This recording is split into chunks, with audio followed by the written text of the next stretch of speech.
We recommend this product be installed by a competent gunsmith. Modification of your firearm may nullify the warranty of the firearm's manufacturer. No liability is expressed or implied for damage or injury which may occur from improper use or installation of this product. You are responsible for the safe handling, legalities, and use of your firearm. Warning: always wear safety glasses when working on firearms.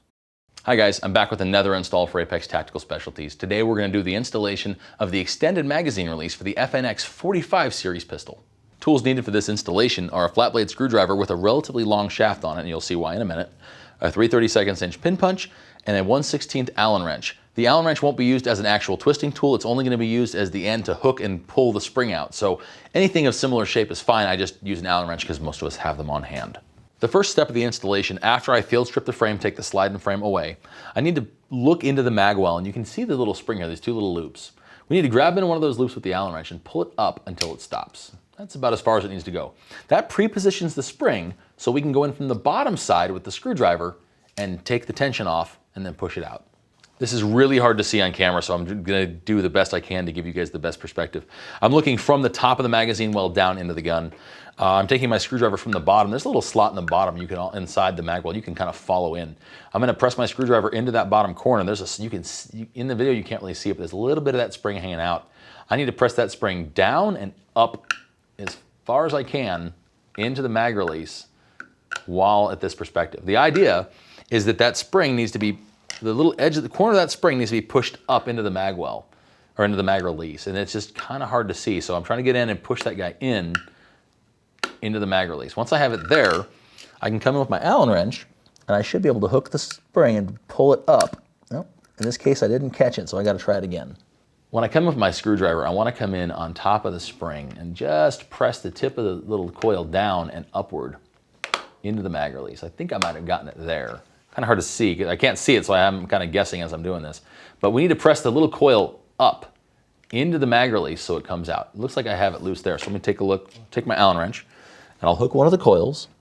I'll try to pull it up. Doesn't look like I got it. So what I'll try also is I'll try pressing the mag release from the side, actuating it while I pull on it. Sometimes, there we go. Sometimes it helps it come loose. All I need to do is pull it up about that high. All I need is the coils at the bottom to clear the mag release so I can push that guy across and remove it.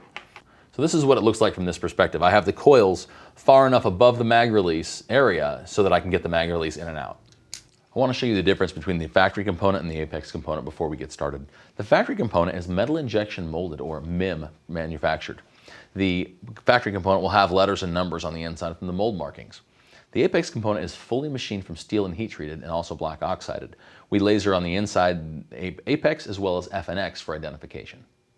Here's a bit of an overlay of the differences between the Apex mag release and the factory mag release. The Apex is here on the bottom. You'll notice that on the left side of the mag release, which is for the right-handed shooter, we've extended it quite significantly. We've angled the surface outward and we've dropped it down a little bit too to make it easier for your thumb to hit that mag release point. On the opposite side, for the left-handed shooter, we've done a little bit of an extension and done some of our re-angling as well, but not as severe. This is an ambidextrous mag release, just like the factory component.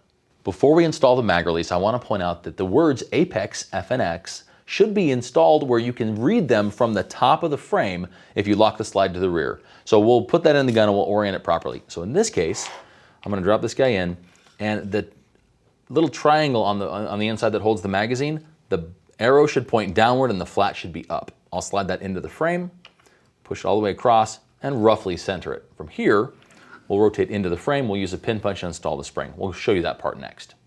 When I go to put the mag release spring in position, you can notice it's up here in the notch. I'm going to visually center the little triangle that holds the magazine in the notch. You can see it there where it kind of centers in the frame. From there, I'll just take my pin punch and push straight down. The spring will engage, and when it hits the bottom and stops, that's it. It shouldn't necessarily click in place, but if you hear a little click, that's no problem. Once it's here, I'll press on the mag release from either side, make sure it works, and we're all set to go. Now that we have our mag release installed, I want to go over some of the ergonomic improvements we've made. You'll notice that when you're gripping the gun, when I get a nice high grip in the beaver tail here, my pivot point on my thumb is up here. But the line that the mag release is on is down below if you use the bore or the slide line as a straight line. So being as we're below that, we've angled the surface upward and we've also angled it back for a more ergonomic contact point with the mag release. So instead of having to break my grip and push directly from the side, I can come in and I can press more down and in and press the mag release out without having to take my main grip off the gun and waste time, basically. So this is a big ergonomic improvement as well as an efficiency improvement for those who like to shoot this gun a lot.